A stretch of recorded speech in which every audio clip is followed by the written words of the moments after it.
بناوی خوای بەخشندەی میهرەبان حەمد و ثنا و سوپاس و ستایشی بێپایان بەخوای پەروەردگاری جیهان، درود و سلام لەسەر پێغەمبەری خۆشەویستمان صلی الله عليه وسلم و لەسەر ئەهل و بەیت و هەموو یاران و هەموو شوێن کەوتوانیان تا کۆتا زەمان. برایانی عزیز، لە پرۆگرامی زاد قۆناغی دووەم بابەتی پەروەردە و تەزکیە گەیشتونەتە لاپەڕەی 85.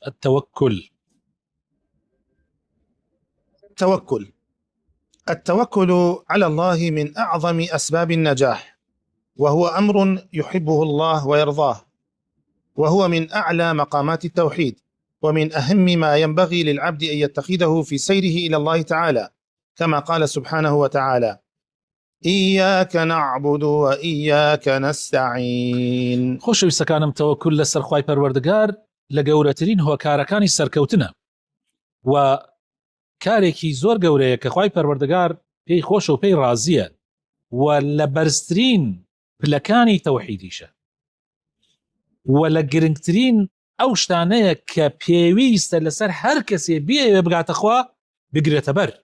وەکو خوای تەعالا فەرمێ: ئیاکە نەعبود، ئێمە تەنها تۆ ئەپەرستین، و ئیاکە نەستەعین، و تەنها پشت بە تۆ ئەبەستین. التوكل في اللغة توكل بالأمر إذا ضمن القيام به، ووكلت أمري إلى فلان أي اعتمدت في أمري عليه. توكل لزمانی عربیە توكل لەوە هاتووە توكل بالأمر، يعني ئەگەر زەمانەتی بکا پێی هەڵسی کاتی ئەڵێ من بکە وەکیل، يعني من پێی هەڵەسم و تەواو. ووكلت أمري إلى فلان، کاروبارەکەی خۆم تەوکیل کرد بە فلانە کەس، يعني اعتمادم کردە سەری ئەو هەڵەسێ بەو کارە لەجاتی من. أو معنى زماني وأنا كيتي.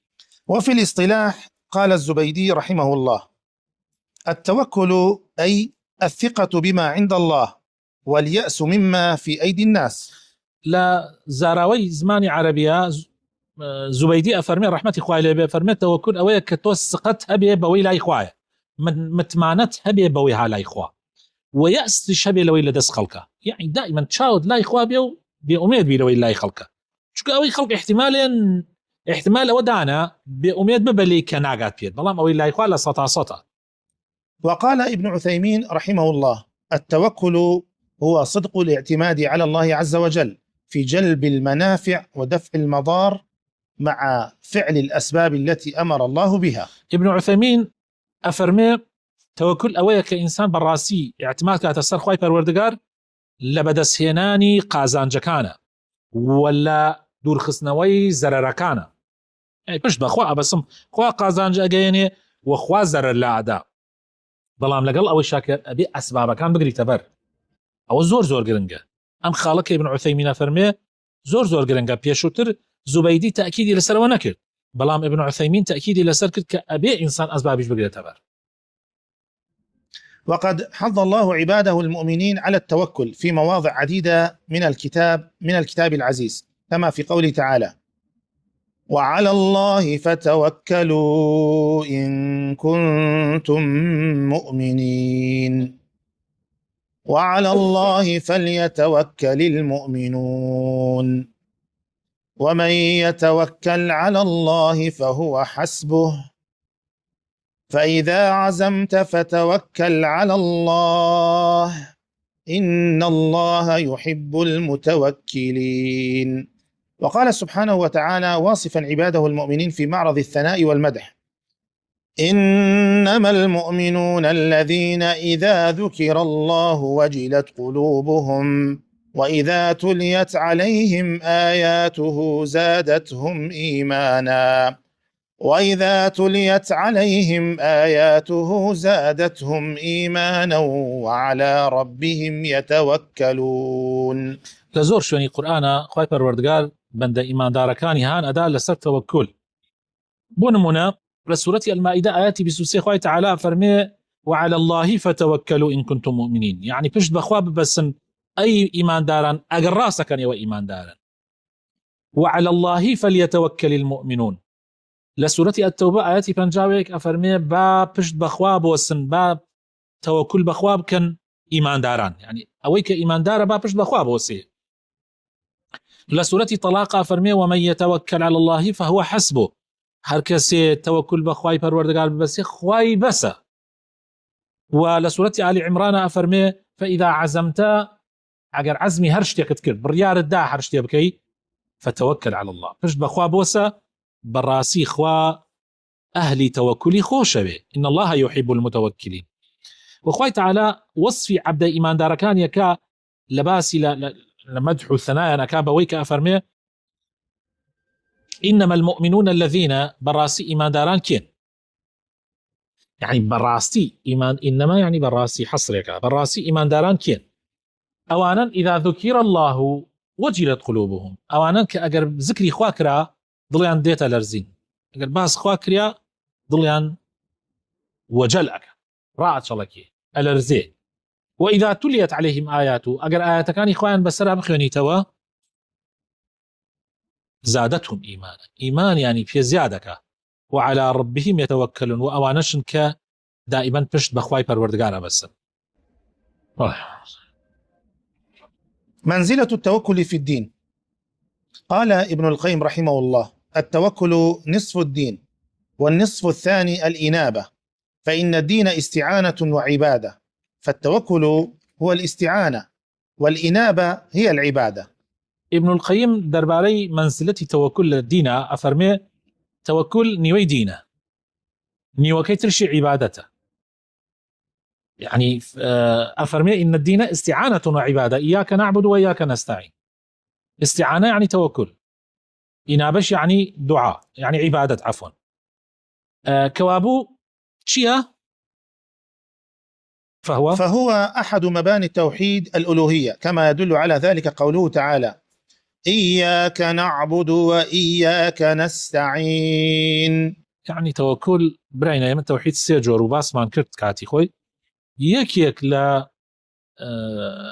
جوركاني توحيد ألوهيته الركن يك للركن كاني توحيد ألوهية بريتي لتوكل يعني إخوانا خواص أجر إنسان توكل ينمين يعني تر خد يعني أتوانم بلهم جرنترين جوركاني توحيد لدى سدا أخوة بنامام ده يعني نزيك لدى سيدا. التوكل شرط الإيمان. قال تعالى وعلى الله فتوكلوا إن كنتم مؤمنين. اعلم أن من وكل أموره إلى الله ورضي بما يقضيه له ويختاره فقد حقق التوكل عليه. وأما من وكل أموره لغير الله وتعلق قلبه به فهو مخذول غافل عن ربه جل وعلا. روى ابن مسعود رضي الله عنه عن رسول الله صلى الله عليه وسلم أنه قال من أصابته فاقة فأنزلها بالناس لم تسد فاقته ومن أنزلها بالله أوشك الله له بالغنى. طبعا توكل بالرزان مرجي إيمانه قال تعالى فرمي بال سرخوات توكل بس أجر إيمان دارن يعني تو يعني بش بخوا بوسا أجر إيمان داري هر كسي بش بخوا بوسي والرازي ببي بوي كخواي تعالى بوي بالريارة دا وبوي هلا بجيري أو توكلي تحقيق كردوه جبجة كردوه بلا ما قال هر كسي كاروباركاني بردسي غيري خوا وبشت بغيري خوا بوسيا وضلي بوسيتا غيري خوا وبراسي أو مخذولة يعني سرشورة وغافلة وبآقايا لبروردقاري. ابن مسعود حديثك زور قرنق أفرمي كان في غمري خوا صلى الله عليه وسلم يقرته وأفرمي في غمري خوا صلى الله عليه وسلم فرمي هركس يتوشي نار راحتي وناخوشي وقاتو قريك وقرانيك ونار راحتي كات أجر بيدا تدسي خلق أو ضل نيابا قد بوي برنابيته قد أو نار راحتي لسر لا ناتشي قد أو قرانيي لسر لا ناتشي قد أو بباري واحتياجي لسر لا ناتشي بلام هر كسي بشت بخواي پروردگار ببسي ضل نيابه كخواي قوري لسري لابا بلام ضرورة إنسان بتواتي ضل بخوا بوسي رأينا ما تجربة ما نكردوها لكاتي لقومانا لكاتي تنغانيا ونزيكترين كست كي برو لاي هر كسي كبراي پشتد بي اگر دو جار و سه جار بچو عليك كاك والله من علاقاني خومش بيبسيان حبرا بلام اگر پشت بخواي قورة بوسي حتى داواي لي بكي خواي تعالى زياتر خوشتيه بي زياتر ديتا دمتوا حق نيه انسان لدنيا براسي پشت بهيچ مروفيه ببسي كولا بخوا خلقه بروك شكاني خوي ناينا دميوا شتيان في ابسي اذن باوا ودياري شه عزارها خلق مانديه فوتيا چونك پشتي بخلق تلبس بلى. قول حسبنا الله ونعم الوكيل.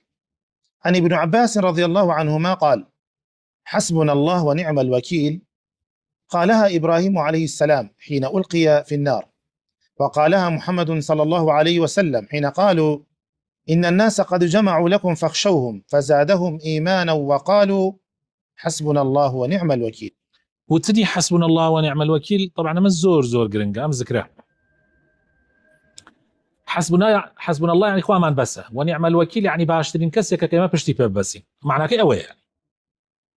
ابن عباس أفرمي إبراهيم كاتي كويس يعني بخلنا أجرك أم ذكريوت